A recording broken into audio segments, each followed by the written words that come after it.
पहला पाठ राजाओं का दूसरा ग्रंथ अध्याय 4 पद संख्याएं 8 से 11, 14 से 16 तक। पाठ का मूल वाक्य है, यह एक ईश्वर भक्त संत हैं, वह यहाँ विश्राम करें। इलियस किसी दिन सुनेम होकर जा रहे थे। वहाँ की एक धनी महिला ने उससे अनुरोध किया कि वह उसके यहाँ भोजन करें। इसके बाद जब जब उसे वहाँ होकर जाना था तो वह उसके यहाँ भोजन करता था। उसने अपने पति से कहा, मुझे विश्वास है कि जो हमारे यहाँ भोजन करने आया करते हैं वह एक ईश्वर भक्त संत हैं। हम छत पर एक छोटा सा कमरा बनवाएं। हम उसमें पलंग, मेज, कुर्सी और दीपक रख दें। जब वह हमारे यहाँ आएंगे तो उसमें विश्राम करेंगे। इलियस किसी दिन आया और छत पर चढ़कर वहाँ सो गया। इलियस ने कहा, मैं उस महिला के लिए क्या कर सकता हूँ?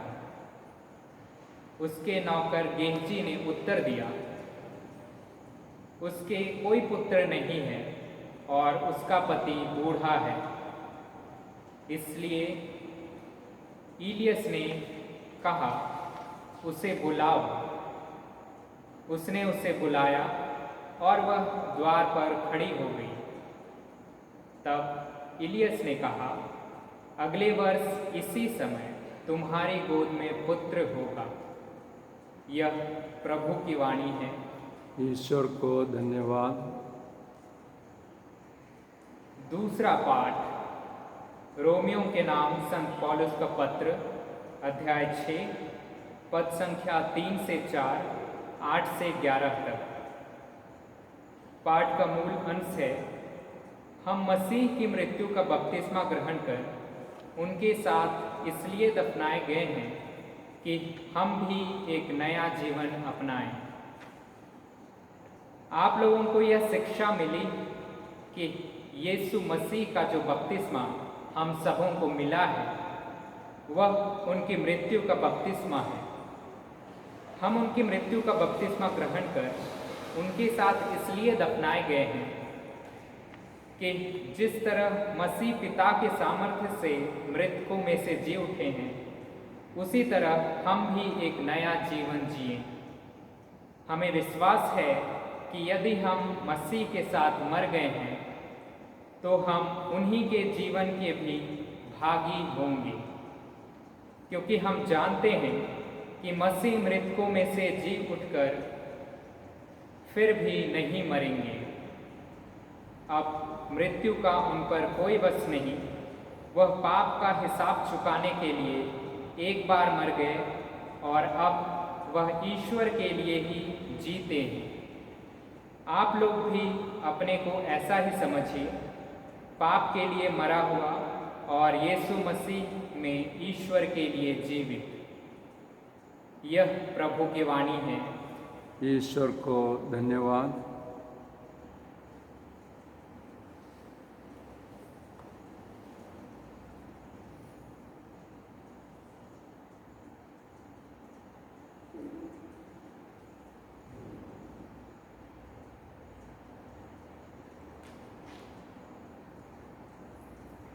प्रभु आप लोगों के साथ हों और आपके साथ भी। संत मत्ती के अनुसार प्रभु का पवित्र सुसमाचार। ख्रिस्त की जय।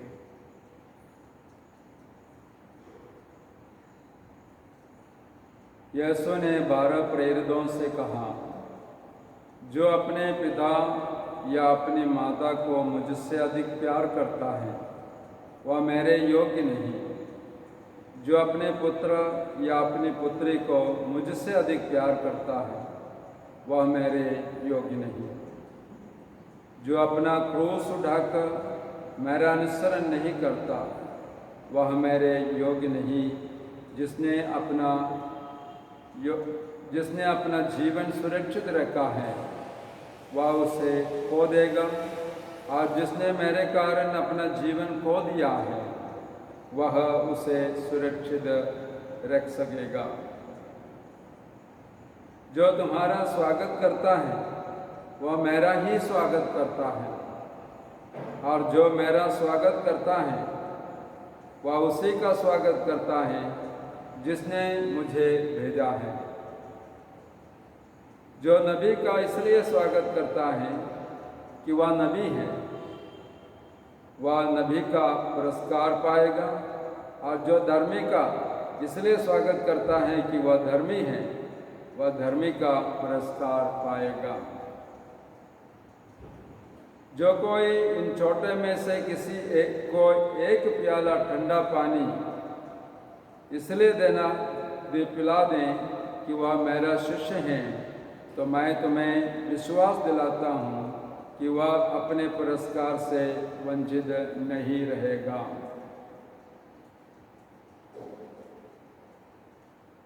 यह प्रभु का पवित्र सुसमाचार है। क्रिस्त की जय।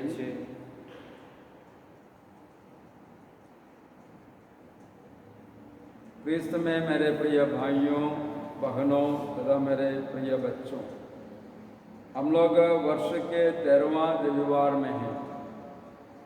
आज के सुसमाचार हमें किस प्रकार के शिष्य यीशु के लिए बन सकते हैं, इसका विवरण हमें उपलब्ध होता है।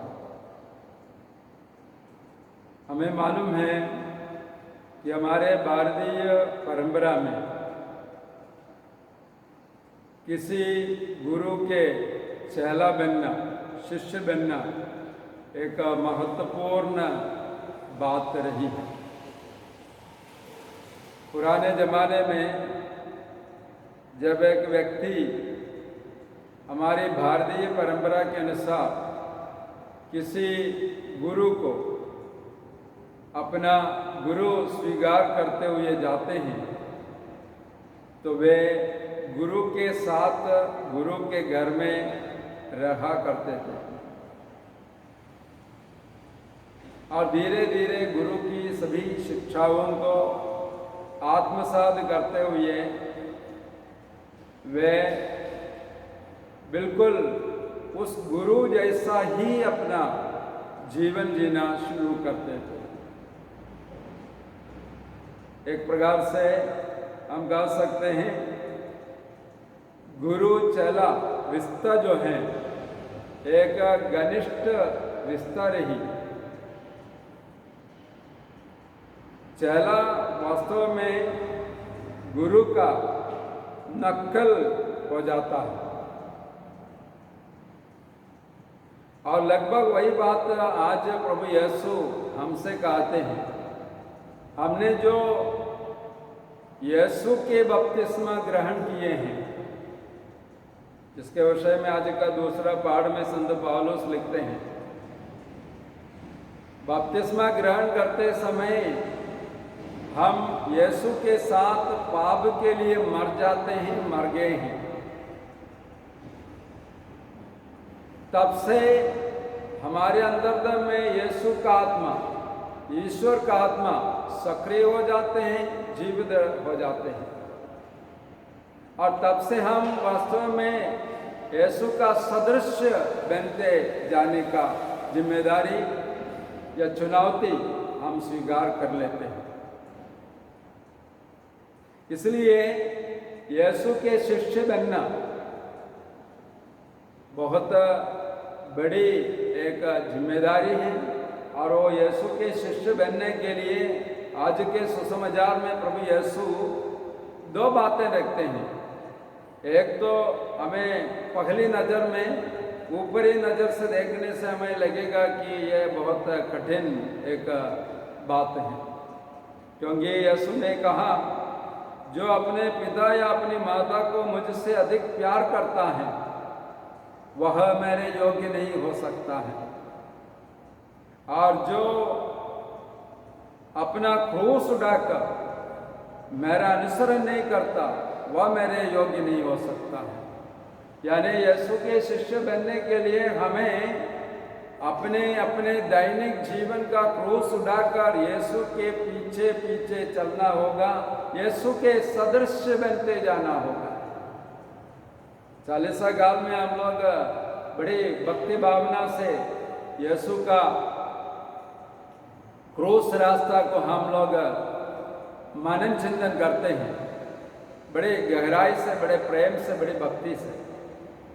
वास्तव में यीशु हमसे चाहते हैं कि हम भी उनके शिष्य होते हुए, यीशु के पथ चिन्हों पर चलते हुए, दूसरों के लिए एक भला इंसान बनते हुए, भले ही उस रास्ते में हमारे लिए कष्ट हो सकते हैं, तकलीफें हो सकते हैं, परेशानी हो सकती है, उस रास्ते से गुजरने से ही हम वास्तव में उस हमारे गुरु, उस हमारे प्रभु यीशु के सदृश बन सकते हैं। इसलिए प्रभु ने कहा, जो अपना क्रूस उठाकर मेरा अनुसरण नहीं करता है वह मेरे योग्य नहीं हो सकता है।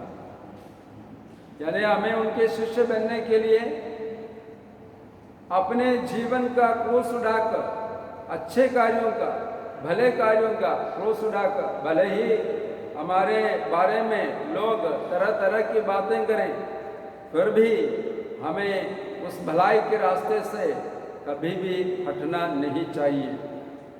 इसलिए यीशु ने कहा कि जो अपना जीवन सुरक्षित रखना चाहते हैं वह उसे खो देगा, और जिसने मेरे कारण अपना जीवन खो देता है वह उसे सुरक्षित रख सकेगा। यानी यहाँ पर एक विडंबना है। हम लोग नॉर्मली क्या करते हैं, सामान्य रूप से हम अक्सर अपने जीवन को बचाने के चक्कर में रहते हैं। अभी यह कोरोना महामारी के समय में भी वही तो हो रहा है। अपना जान, अपना जीवन बचाने के लिए हम किसी भी हद तक जा सकते हैं, लेकिन यीशु की शिक्षा यही है, अपना जीवन बचाना चाहते हो तो अपना जीवन को खो दो। खो दो मतलब त्याग करो, दूसरों के लिए जियो, अपने लिए ही नहीं। अपने लिए जीते रहोगे तो अपना जीवन आप खो देगा, और यदि आप दूसरों के लिए जीना शुरू करेंगे, दूसरों के लिए जीना शुरू करेंगे, तब हम जीवन को उसकी अपनी परिपूर्णता में, जैसे संत यूहन्ना के सुसमाचार में यीशु कहते हैं, उसके अपने परिपूर्णता में जीवन प्राप्त करोगे। तो दुनिया जैसे सोचती है, संसार जैसे सोचती हैं, वैसा नहीं है यीशु का शिष्यत्व। यह थोड़ा कठिन चुनौती है। सिर्फ हमारे नाम बपतिस्मा रजिस्टर में चढ़ जाने से हम यीशु के शिष्य पूर्ण रूप से नहीं बनते।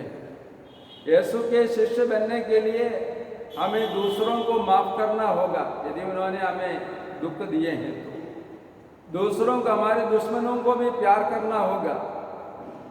वही है आत्मत्याग, वही है अपना जीवन खो देने वाली बात। अपने जिद को, अपने हित को खो देने वाली बात वही है। तब जाकर हम सचमुच में यीशु के शिष्य बन सकते हैं। लेकिन ये चीज़, जैसे हम आत्मत्याग की बात करते हैं, आज की दुनिया कभी इस शब्द का उतना पसंद नहीं करेगा, क्योंकि आज की दुनिया आने दो वाली दुनिया है। सब अपने लिए, अपने हित के लिए, अपने परिवार के लिए, अपने समाज के लिए इतना ही चाहते हैं। बाकी मैं अपने ओर से मैं क्या कर सकता हूँ, क्या दे सकता हूँ दूसरों के लिए, इसके विषय में बहुत कम सोचने का एक समय है ये समय। लेकिन फिर भी प्रभु यीशु अपने सुसमाचार में, मार्कुस का सुसमाचार अध्याय 10 पद संख्या 29 और 30 में यीशु हमें सांत्वना देते हैं। यीशु हमारे साथ एक बहुत बड़ी प्रतिज्ञा करते हैं कि जो लोग अपने जीवन दूसरों के लिए खो देने के लिए तैयार रहते हैं, उनके साथ यीशु कभी भी अन्याय नहीं करेगा। वे यीशु, ऐसे लोगों के लिए यीशु अपने अनुग्रहों का भंडार से, अपनी कृपाओं का भंडार से वे वास्तव में ऐसे व्यक्तियों के ऊपर अनुग्रह के ऊपर अनुग्रह की वर्षा करते रहेगा। यही बात मार्कुस का सुसमाचार में अध्याय 10 पद संख्या 29 और 30 में यीशु कहते हैं, मैं तुमसे यह कहता हूँ, ऐसा कोई नहीं जिसने मेरे और सुसमाचार के लिए घर, भाई बहनों, माता पिता, बाल बच्चों अथवा खेतों को छोड़ दिया हो और जो अब इस लोक में 100 गुना ना पाए। घर, भाई बहनें, माताएं, बाल बच्चे और खेत, साथ ही साथ अत्याचार और परलोक में अनंत जीवन भी। तो यीशु के ये शिष्यत्व का मार्ग वास्तव में, इस मार्ग पर चलने से आत्मत्याग करना पड़ता है, लेकिन उसके साथ ही साथ प्रभु की उपस्थिति के द्वारा, प्रभु के भंडार से हमें प्रभु की कृपा, प्रभु का अनुग्रह हमें भरपूर मात्रा में मिलते रहेगा। और एक चीज इसके साथ प्रभु ने इस वचन में जोड़ा है, वो क्या है? हमारे सतावट भी होगा, सदावट भी होगा। यीशु कभी एक ऐसा शिष्यत्व की कामना नहीं करते हैं कि जहां सतावट ना हो। यदि यीशु ने सदावट को अपनाया, स्वीकार किया, यदि यीशु ने अपने जीवन में अपना क्रूस उठाया, तो उनके शिष्यों को भी अपने अपने जीवन में क्रूस उठाना पड़ सकता है, उठाना पड़ेगा। और यही है कलीसिया का इतिहास। कलीसिया का 2000 वर्ष में जो इतिहास हम देखते हैं, हजारों लाखों की तादाद में शहीद लोग यीशु के सुसमाचार प्रचार के लिए, यीशु का गवाह बनने के लिए उन्होंने अपना जान, अपने जीवन कुर्बान कर दिया, अपना लहू बहाया। लेकिन वे हंसमुख होते हुए, मुस्कुराते हुए अपने जीवन अपने प्रभु के नाम के लिए, अपने प्रभु के लिए अर्पित किया, क्योंकि उनके साथ उनको ईश्वरीय उपस्थिति का एक अनुभूति रही। इस समय मेरे प्रिय भाई और बहनों, यीशु के शिष्य बनना मतलब कठिन बात है, लेकिन इस कठिन बात में भी ईश्वर हमारे साथ साथ चलता है। वे हमें अनुग्रह पर अनुग्रह हमें प्रदान करते रहते हैं। इसलिए शिष्यत्व की बात करने से, उस पर मनन चिंतन करने से पहली बात है आत्मत्याग, आत्मसमर्पण। यदि हम यीशु से कुछ पाएंगे सोच कर आते हैं, तो हमारा शिष्यत्व सही शिष्यत्व नहीं है। हम यीशु के लिए अपना जीवन अर्पित करेंगे सोच कर आएंगे, तो वो सच्चा शिष्यत्व है, अन्यथा ये शिष्यत्व सही नहीं है। फिर हम और दूसरे व्यापारी लोगों के बीच में कोई फर्क नहीं है।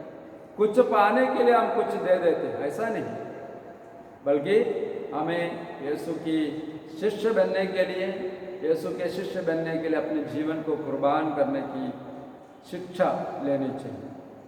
आगे आज का सुसमाचार में, आज का सुसमाचार का 2 भाग हैं। पहला भाग है शिष्यत्व में आपको किस प्रकार अपना आत्मत्याग करना है, आत्मत्याग करने से क्या फायदा है। दूसरा भाग में ऐसा शिष्य बनने वालों के लिए जो यीशु के नाम के लिए, यीशु के सुसमाचार के लिए आत्मत्याग करते हैं और सच्चा शिष्य बन जाते हैं, उनका स्वागत भी होगा। और उनका स्वागत ऐसा होगा कि यीशु खुश हो जाएंगे, प्रसन्न हो जाएंगे। वास्तव में आज का सुसमाचार का दूसरा भाग में हमने सुना, जो तुम्हारा स्वागत करता है वह मेरा ही स्वागत करता है, और जो मेरा स्वागत करता है वह उसी का स्वागत करता है जिसने मुझे भेजा है।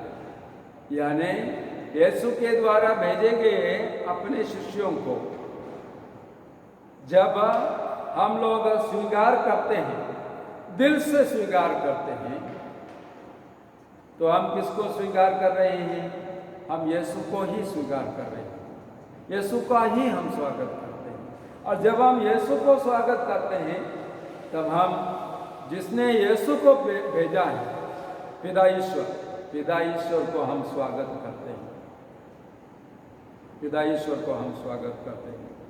इसलिए यीशु ये वास्तव में ये शिष्यत्व के साथ शिष्यत्व से प्राप्त होने वाले जीवन, प्राप्त होने वाले जो खुशियाँ, जो अतिथि सत्कार के रूप में आज रखा गया हमारे सामने, उस चीज़ का भी सहभागी या उस चीज़ की भी सौभाग्यशाली हो जाते हैं शिष्य।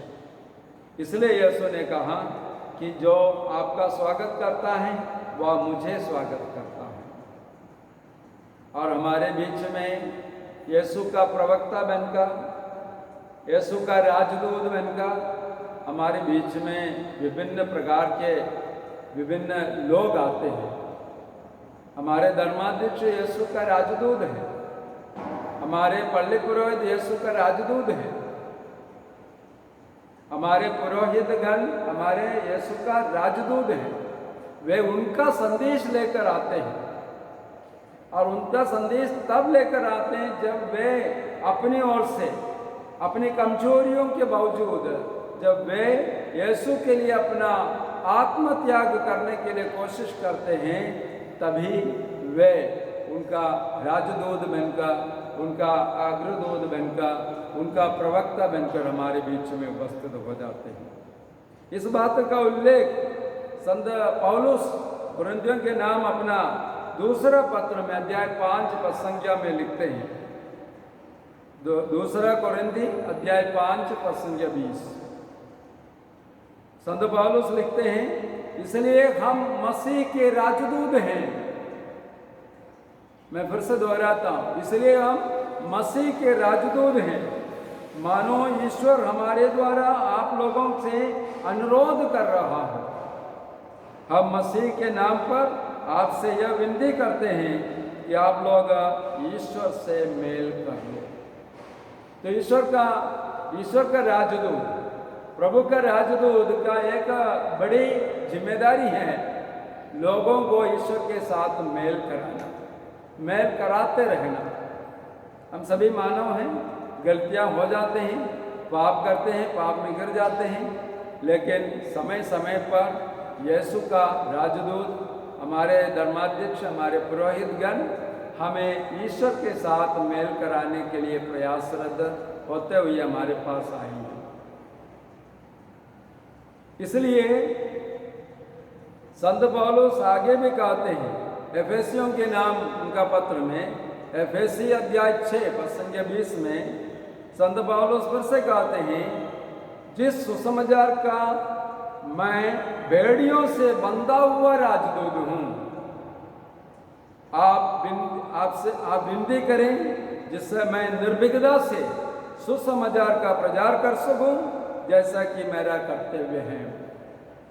तो संत पौलुस अपने आप को सुसमाचार के लिए बंधा हुआ एक राजदूत मानते हैं, और इसलिए अपने विश्वासी भाई बहनों से, एफेसुस की कलीसिया से वे प्रार्थना करते हैं कि आप लोग मेरे लिए प्रार्थना कीजिए कि मैं अपने राजदूत होने की जो जिम्मेदारी है, प्रभु का राजदूत बनने की जो जिम्मेदारी है, उसे मैं निर्विघ्नता से करते जाऊं। ये उनकी जिम्मेदारी है, और उसके लिए प्रार्थना करने के लिए एफेसुस की कलीसिया से वे आग्रह करते हैं। थिस्सलुनीकियों के नाम पहला पत्र में भी संत पौलुस एक प्रकार से कहते हैं, यद्यपि हम मसीह के प्रेरित होने के नाते, यानी पौलुस अपने आप को मसीह के प्रेरित, मसीह के प्रवक्ता, मसीह के राजदूत मानते हैं। इसलिए मेरे प्रिय मित्रों, हमें हमारे बीच में दिए जाने वाले, भेजे जाने वाले प्रभु के प्रतिनिधियों को, प्रभु के राजदूतों को हमें दिल से, हृदय से स्वीकार करना है। और वो जब स्वीकार करेंगे तो वास्तव में प्रभु को ही स्वीकार करने के समान है, बराबर है। इसका कारण क्या है? कारण पहली बात है, पहले मैंने जो बताया, ये जो आते हैं हमारे बीच में, वे लोग अपने परिवार, अपने माता पिता, अपनी भाषा, अपनी संस्कृति, अपना प्रदेश, अपना देश, अपना कुटुंब, सबको छोड़कर प्रभु के लिए, प्रभु की कलीसिया के लिए सेवा देने के लिए आए हैं। इसलिए वे प्रभु के साथ बहुत घनिष्ठ संबंध रखते हैं, बहुत घनिष्ठ संबंध रखते हैं। उनमें भी गलतियां होते हैं, छोटी मोटी गलतियां होते ही रहते हैं, क्योंकि वे भी इंसान हैं, मानव हैं। लेकिन उसके बावजूद ईश्वर ने उनको अपना लेते हैं, कमजोरियों के बावजूद उनको अपना लेते हैं, क्योंकि इन्होंने मेरे लिए, मेरी जनता के लिए, मेरे लोगों के लिए अपने आप को निछावर करने के लिए तैयार होकर आए हैं। इसलिए प्रभु इनके साथ रहते हैं, इनके साथ रहते हैं। यही कारण है जब जब ये प्रभु ईश्वर हमारे बीच में किसी को भी भेजता है, उनका अपना प्रवक्ता बनाकर, उनको अपना राजदूत बनाकर, तो उस व्यक्ति के साथ ईश्वर उपस्थित रहता है। चाहे चारों तरफ से उनको घेर लें,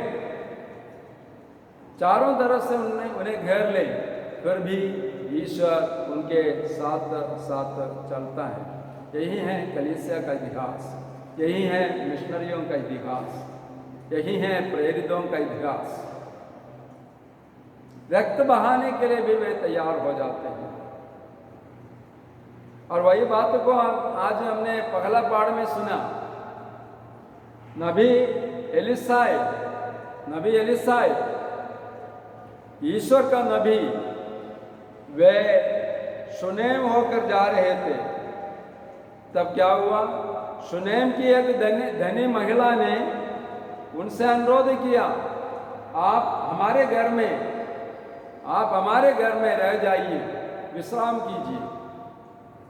और वो विश्राम करने से उस महिला को, उस धनी महिला को मालूम हो गया कि यह सचमुच में ईश्वर का आदमी है, एक भला आदमी है, एक पवित्र इंसान है।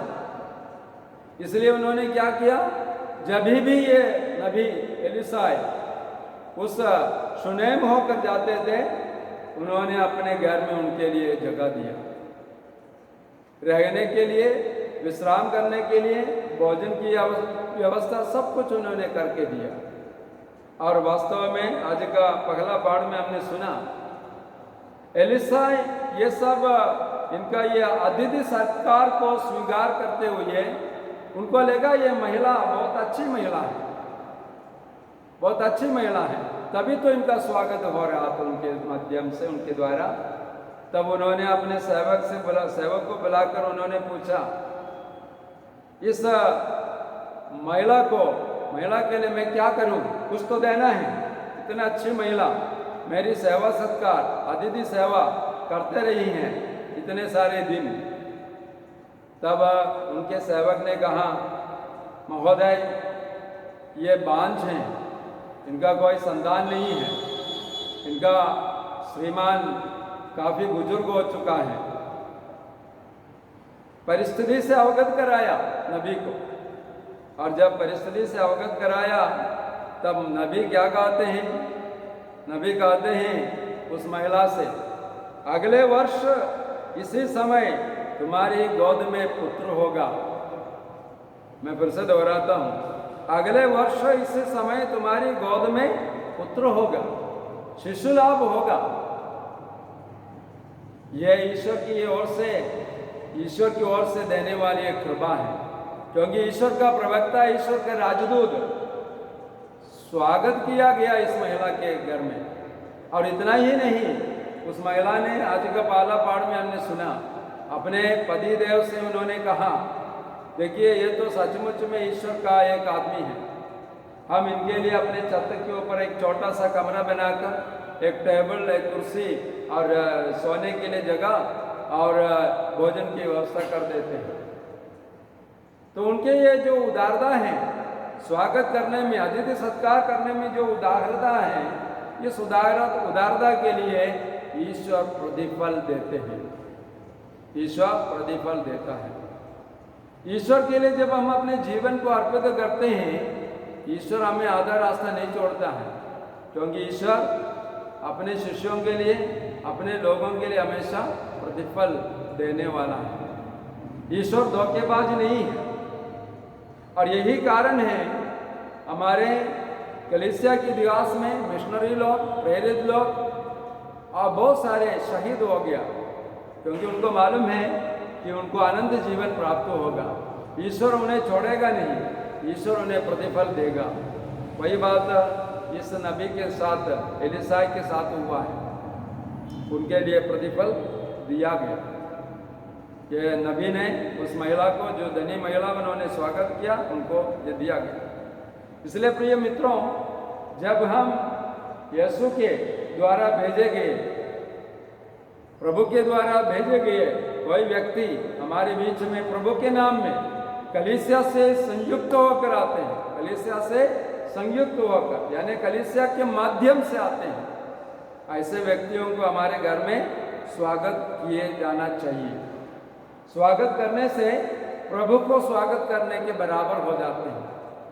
प्रभु का प्रतिनिधि है वह, और वो भी कलीसिया के साथ जुड़कर, कलीसिया से संयुक्त होकर वह प्रतिनिधि हमारे बीच में आते हैं। इसलिए उनका स्वागत होना चाहिए, होते रहना चाहिए। लेकिन एक बात हमारे व्यवहारिक जीवन में हम ये भी देखते हैं, कई जगह पर कुछ लोग प्रभु के प्रवक्ताओं का, प्रभु के राजदूत का, प्रभु का जो संदेशवाहक हैं, उस संदेशवाहक का अपमान भी करते हैं। हमारे ही देश में पुरोहितों को, मिशनरियों को बहुत तुच्छ समझते हैं, बहुत तुच्छ समझते हैं, और उन्हें जितना प्रताड़ित किया जा सकता है, प्रताड़ित करने के लिए पूरा पूरा राजनीति भी चलता है।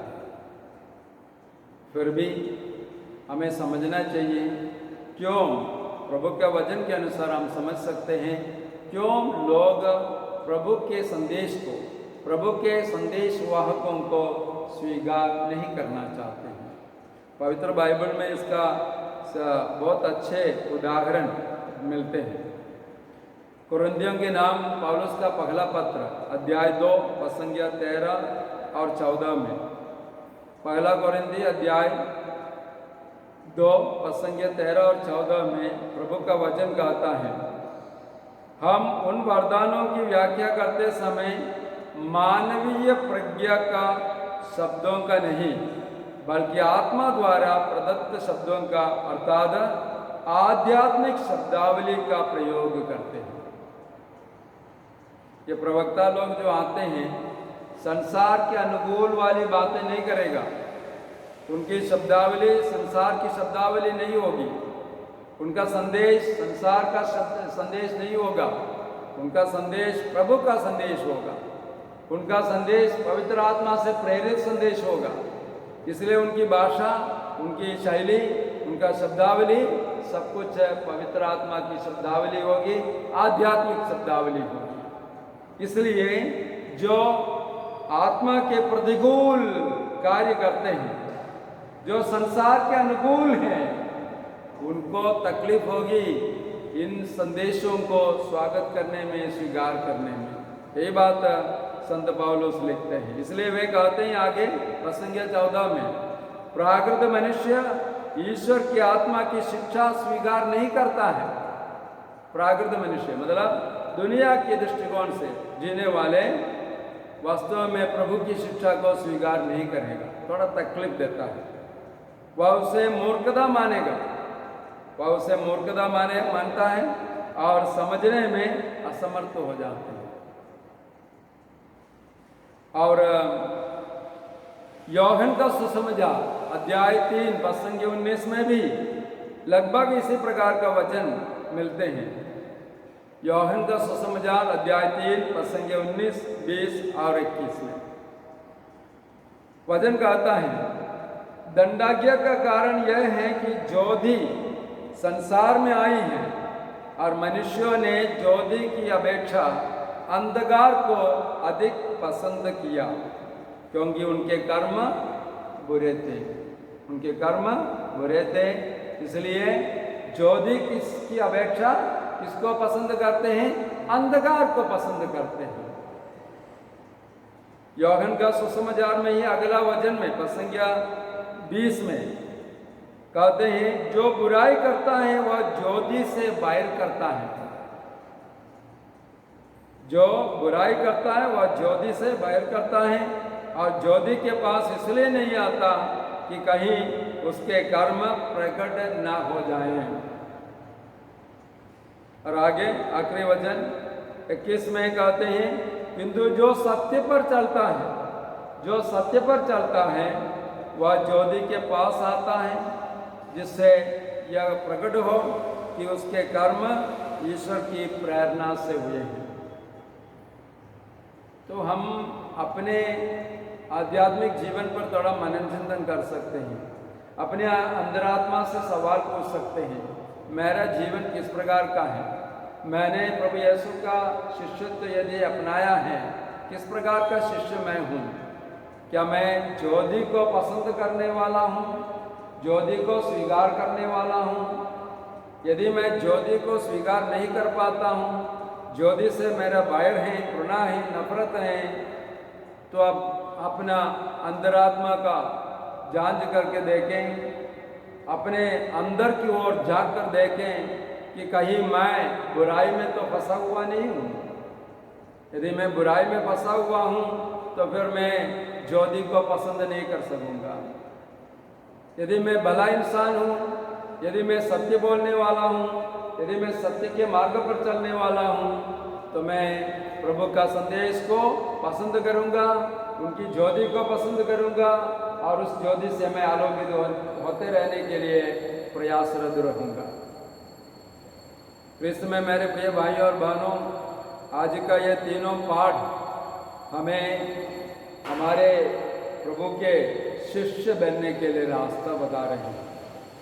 सबसे पहले हमें यह समझना चाहिए कि यह शिष्यत्व, यीशु के शिष्यत्व या यीशु में विश्वास करते हुए उनके अनुयायी बनना सरल सहज बात नहीं है, कठिन बात है, चुनौतीपूर्ण है, क्योंकि हमें अपने हितों का त्याग करना पड़ेगा, आत्म त्याग करना पड़ेगा। अपने हम, अपने हित और अपने यश ये सब छोड़कर प्रभु के लिए, प्रभु की कलीसिया के लिए, प्रभु की जनता के लिए कार्य करने वाला, आत्म त्याग करने वाला होना है। दूसरी बात, यदि ऐसा हम करते जाएंगे तो हम प्रभु के साथ ऐसी घनिष्ठ संबंध जोड़ के जाएंगे तो प्रभु हमें आत्म त्याग करने के लिए प्रतिफल भी देगा।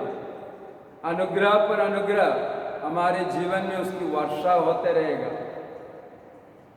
और तब हमें लोग स्वागत भी करेगा। और जो लोग हमें स्वागत करते हैं यीशु के नाम में, यीशु के अनुयायी होने के कारण हमें जो लोग स्वागत करते हैं उनको भी प्रभु प्रतिफल देगा। जैसे एलिसाई के द्वारा उस धनी महिला, उनके लिए उनसे कहा गया, उनके साथ प्रतिज्ञा की गई, उन्होंने उनसे कहा अगले वर्ष इसी समय आपके गोद में एक पुत्र होगा। तो हम जब प्रभु के द्वारा भेजे गए उनके अपने शिष्यों को जब स्वागत करते हैं तो हम खाली हाथ नहीं रहेंगे, प्रभु हमें अपने अनुग्रह देगा। और हमें आगे आखिरी बिंदु इस पर मनन चिंतन करना है, क्या मैं वास्तव में प्रभु को और प्रभु के संदेशों को स्वीकार करने वाला हूँ, पसंद करने वाला हूँ या नहीं? क्या मैं प्रभु के संदेशवाहकों को, उनके राजदूतों को, उनके प्रवक्ताओं को मैं स्वागत करता हूँ कि नहीं करता हूँ? यदि नहीं करते हैं तो उसके पीछे कारण यही होगा कि हमारे जीवन में कहीं ना कहीं कोई अंधेरा है, हमारे जीवन में कहीं ना कहीं बुराई है, हमारे जीवन में कहीं ना कहीं पाप छुप कर रह जाते हैं, जिससे हम भी शायद नहीं जानते होंगे। इसलिए प्रभु के प्रकाश में आइए, प्रभु के प्रकाश में आइए, जिससे कि हम आलोकित हो जाएं, हमें एहसास हो जाए कि हाँ, मेरे जीवन में यहाँ बुराई है, तब जाकर हम यीशु के सच्चे शिष्य बनकर जाएंगे। इसमें मेरे प्रिय भाई और बहनों, यह वचन का संदेश हमें प्रभु ने जो दिया है उसके लिए हम प्रभु को धन्यवाद देते हैं और हमारे जीवन को प्रभु के शिष्यत्व के मार्ग पर डाल देने के लिए हम प्रयासरत रहें। प्रभु से प्रार्थना करें। आमीन।